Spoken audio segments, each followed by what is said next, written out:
Hey everyone, welcome back to She Burbs Podcast. I am your host, Brooke Wright. Hi everyone, welcome back to She Burbs Podcast. Today's guest is Ellen. Hi Ellen. Hi Brooke, it's so great to be here. Thank you so much for being a guest today. So, can you tell our listeners when you first realized you wanted to be an author? I think I started as a teenager. I would come home from school and, just need time to de-stress. Mm-hmm. So I would just lay in my bedroom with the curtains closed and I would tell myself stories just inside my own head. I would make things up, usually romantic type things. And every once in a while I would tell one of my girlfriends, I'm like, oh yeah, I was thinking about this. And her name was actually Stasha, and she says, you have to write these down so I can read them. So that was like the first little push. And then, life happens and got really busy. And then again, one day my husband is like, you need to write this down. Mm-hmm. So voila, I started writing them down, right? So that's cool. So how many novels did you say you had? You told me before we got on here, but how many did you say? This latest Christmas romance, Safe in His Arms at Christmas. This is my third novel that I've published. Yeah. Oh wow. So what does your family think about your writing? Did they say anything or? They're supportive. My mom hasn't quite figured out how to, download ebooks off the internet yet. But other than that, everybody's been really supportive, encouraging. Yeah, I even this latest book, my one sister, Karen, she is one of my beta readers. And so she got to read it first and help me tweak it to make it the best it could be. Oh, wow. That's nice to have that kind of support.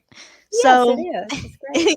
So we're going to talk about your latest book the latest story that you wrote within the book with everyone, with your group of ladies. So can you tell us what inspired your part of the book, Safe in His Arm at Christmas? And can you give our listeners a brief summary of it? Okay, well, what inspired me was actually my fellow author, Roxy, saying, hey, do you want to be part of this anthology? And I'm like, yeah, I do. And she's like, okay, well, you need a Christmas romance. And I'm like, yep, better get on that, because I didn't have one already written or anything. So what I came up with was Safe in His Arms at Christmas. And what inspired me was just life here in Central Alberta. I've set the story kind of in my own neighborhood. I live in a county, so I'm in a rural area.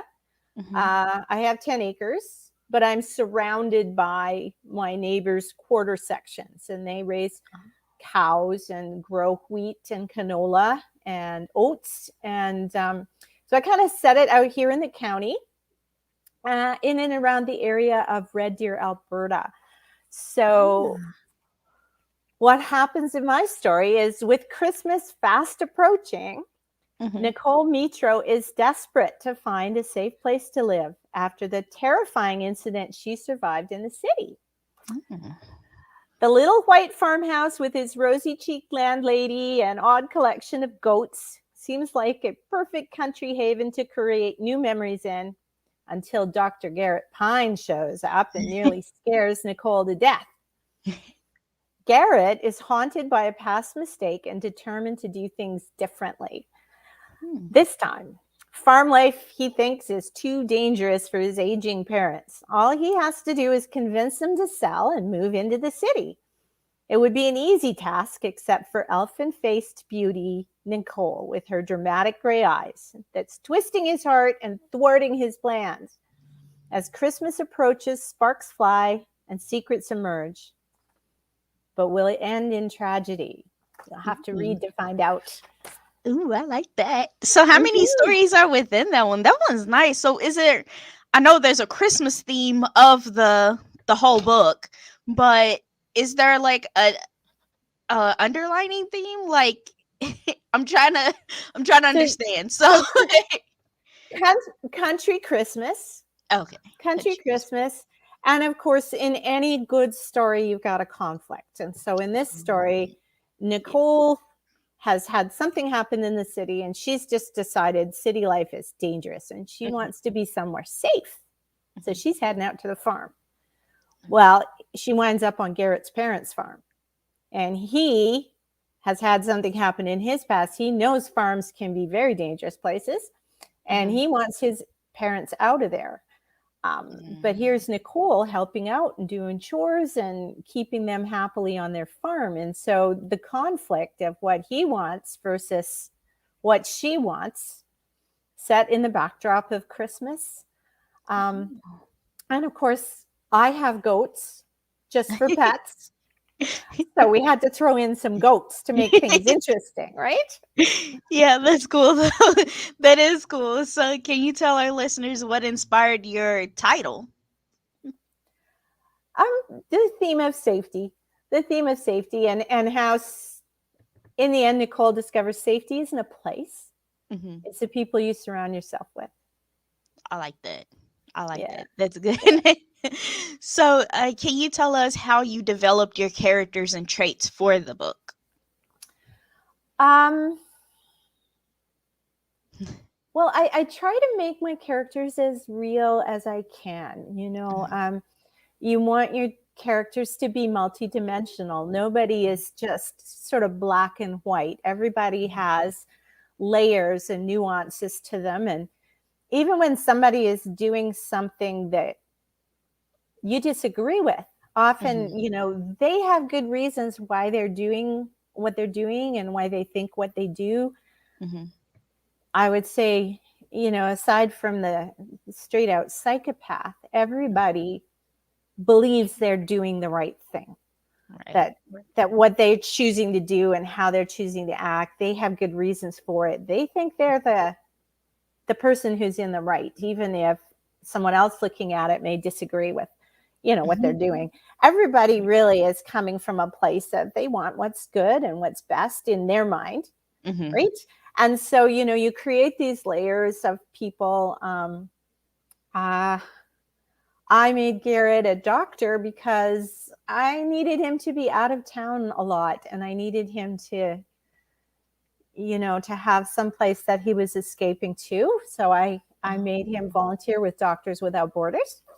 hmm, And then I don't know, Nicole, I created her as an artist. She mm, worked at the college teaching art, and that's just the personality I gave her. So she's a bit of a fish out of water on the farm, but mhm, she's determined. Um, she's determined, and of course, her inexperience creates for some unique situations. And even my animals have personality in the book. I I love have, yeah, you have to read Norbert. Now, Norbert that. is the big male goat. Norbert has a starring role in the show. Norbert was a real life goat on my farm before he moved on to find a new harem of ladies. But uh, yeah, Norbert's definitely character. So you do have to read about Norbert. That's cute. I can't wait to check this book out. So, Hmm. so I do have a question. If your section of the book was made into a movie, who would play the lead characters? Well, I believe, let me see. Ryan Reynolds definitely for Dr. Garrett Pine, just because he's Canadian and he's gorgeous and he's so funny. And then, heroine. Who would I pick for Nicole? Oh my goodness. The way you described her, Oh, maybe like Amanda Seyfried. I think I'm saying her name right. Amanda yeah, Seyfried. maybe. Yeah, she might be perfect for it. You bet. I And then don't. who would I need? I think maybe Betty White would have to be Ooh, Garrett's mom, ooh, because yeah, we she's need funny an older lady that's somebody feisty. Oh yeah, she's funny. She's really funny. She is funny. She's a character. So, do you have any new books coming out? Any new books coming out not related to this book or anything like that? Um, well, the two previous books are still available. One is called Never Alone, and that is a inspirational romantic suspense. Mm-hmm. And then the previous one was An Angel's Secret, and that is a contemporary, little bit of romantic suspense as well, set in the Rocky Mountains in on the Canada side. Mm-hmm. Um, the next one I have coming up, I really am really intrigued about 1942, Vancouver, Mm-hmm. British Columbia. Think Seattle, Washington, very similar area, but right after the invasion of Pearl Harbor, Oh. and setting it in that era of, we're all afraid, are the Japanese coming, Mm-hmm. and setting a romance in the Vancouver area. I am fortunate in that my mother is still alive at 92, and she was a 13-year-old in Wow. Vancouver back in 1942. And, so she can give me this insight of what was life really like then. What Yeah. did you wear? And they rationed. You were only allowed a certain amount of butter. What? And so, yeah, you were rationed on sugar, butter, Wow. coffee. It's like you're allowed this much per month, and that's Wow. it. And so apparently my grandmother used to mix the butter with lard, and she'd whip it and extend it so that Wow. it would last longer. And apparently my grandmother was also a block warden. Everyone had to black out their windows so Wow. that when darkness fell, there was no light. The city was completely black Oh because wow. they didn't want the light to give away their location in case the Japanese were sending um, Wow. bomber planes. Right? I know, it's so What? exciting. This was That in is. my grandmother's lifetime. So I'm thinking I could write a really good story set Yeah, then. Yeah. definitely. And your Yeah. mom remembers this? Like at 92, your mom remembers this? Like she didn't. Oh yeah. Yeah. I What? mean, it took a little prodding, like, and what's funny is her best friend in the whole world has been staying and visiting with her, and the two of them are 92. Oh wow. And so what one of them didn't remember, the other one kind of remembered and said, "Oh, don't you remember this?" And they're like, "Oh yeah." And, oh yeah, I got all kinds of great info. So That's pretty cool. That's pretty it cool. was, I I have one final question for you. What Mhm. advice what advice would you give our listeners who want to pursue a writing career like yourself? um go for it. I think go for it.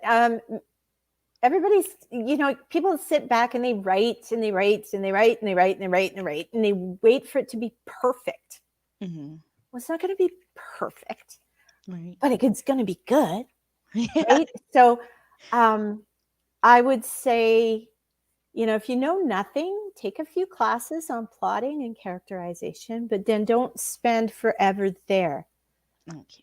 Bum in chair, hands on keyboard, start putting your words down, write it. You Yeah. can always go back and tweak a few things. You can always edit. Mhm. Editing's good. And then find people who are either avid readers or somebody who's a successful writer already. Mhm. Let them read your stuff and then listen to the advice. Mhm. Right? There's no point in getting someone's advice if you're going to ignore what they say.